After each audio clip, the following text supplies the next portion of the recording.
میں آپ کے توسط سے پاک فوج کو سلوٹ کرتا ہوں۔ مودی لینے جا رہا تھا کشمیر، اب اس کے گلے میں پڑ گیا اروناچل پردیش۔ انڈیا دنیا میں اکیلا رہ گیا، اس کے ساتھ صرف ایک اسرائیل بچا ہے۔ انڈیا کا جو کہتا تھا کہ میں علاقے کا دادا ہوں، وہ اس کا ارمان ادھورا رہ گیا۔ میں کہتا ہوں کہ میرا میڈیا بھی یہ سنائے، ڈائریکٹ سنائے میرا میڈیا بھی یہ کہ انڈیا میں سنائے کہ ایک پاکستانی ہندو پارلیمنٹیرین جو کہہ رہا ہے میرے لیے بھگوت گیتا ایسے ہے جیسے آپ کا قرآن شریف۔ میں بھگوت گیتا کو حاضر ناظر جان کر کہتا ہوں کہ جب سے پہلگام واقعہ ہوا ہے، کسی شخص نے کسی ہندو کی پاکستان میں بےزتی نہیں کی، کسی مندر کو کوئی نقصان نہیں پہنچایا، کسی ہندو کی املاک کو نقصان نہیں پہنچایا۔ یہ ہوتی ہے انسانیت۔ جہاں آپ نے دیکھا پاکستان میں انڈیا کے میزائلوں نے ہمارے مساجد کو شہید کیا، مدارس کو، مگر پاکستانی قوم نے ہندو برادری کو، پاکستان کی ہندو برادری کو اعتماد دلایا کہ آپ ہم میں اور آپ میں کوئی تفریق نہیں۔ اپنے ایشور پروردگار رب العالمین کا شکر گزار ہوں کہ پروردگار نے پاکستانی قوم کو سرخرو کیا۔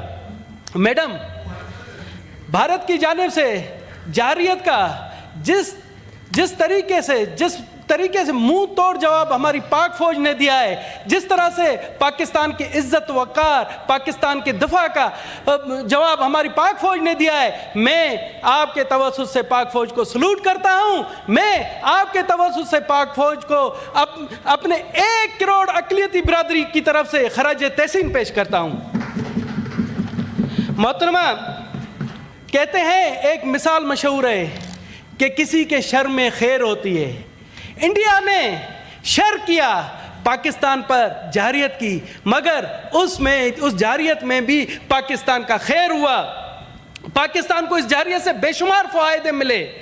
آپ دیکھیں ہماری پاک فوج کی صلاحیت، ہمارے پاک شاہینوں کی صلاحیت، ہماری بحریہ کی صلاحیت، اور سب سے بڑھ کر سائبر واریئرز کی صلاحیت پوری دنیا کو پتہ پڑ گئی، پوری دنیا پر ہماری پاک فوج کی دھاک بیٹھ گئی۔ محترمہ، یہ کوئی مذاق کی بات نہیں ہے، پوری دنیا میں پاک فوج کا نام بلند ہوا، پاکستان کے عوام کا نام بلند ہوا۔ اس شر سے پاکستان کی قوم متحد ہو گئی، نہ کوئی بلوچ رہا، نہ کوئی پنجابی رہا، نہ کوئی پشتون رہا، نہ کوئی سندھی رہا، سب پاکستانی بن گئے اور بھرپور طریقے سے جواب دیا۔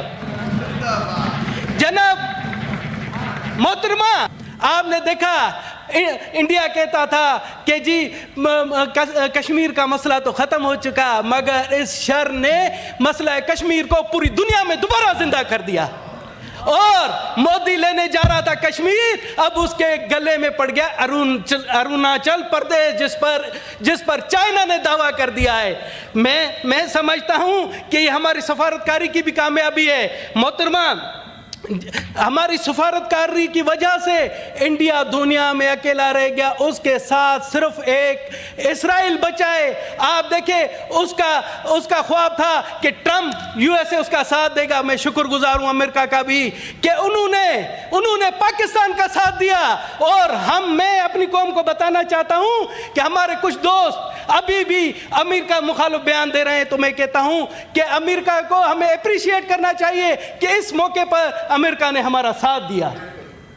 جناب محترمہ، انڈیا کا جو کہتا تھا کہ میں علاقے کا دادا ہوں، وہ اس کا ارمان ادھورا رہ گیا، اور وہ اب ڈھونڈتا پھر رہا ہے اپنی عزت کے لیے۔ محترمہ، میں زیادہ ٹائم نہیں لوں گا، میں آپ کو بتا دینا چاہتا ہوں کہ انڈیا میں پہلگام واقعے کے بعد، محترمہ یہ لفظ میں کہتا ہوں کہ میرا میڈیا بھی یہ سنائے، ڈائریکٹ سنائے میرا میڈیا بھی یہ کہ انڈیا میں سنائے کہ ایک پاکستانی ہندو پارلیمنٹیرین جو کہہ رہا ہے انڈیا میں پہلگام واقعے کے بعد وہاں پر رہنے والے مسلمانوں کا عرصہ حیات تنگ کر دیا گیا، وہاں اقلیتوں کا عرصہ حیات تنگ کر دیا گیا، ان کی مساجد پر حملے کیے گئے، یہاں تک آپ سب نے دیکھا ہوگا ان کی کرنل صوفیہ قریشی، پاک بھارت کی سرونگ کرنل،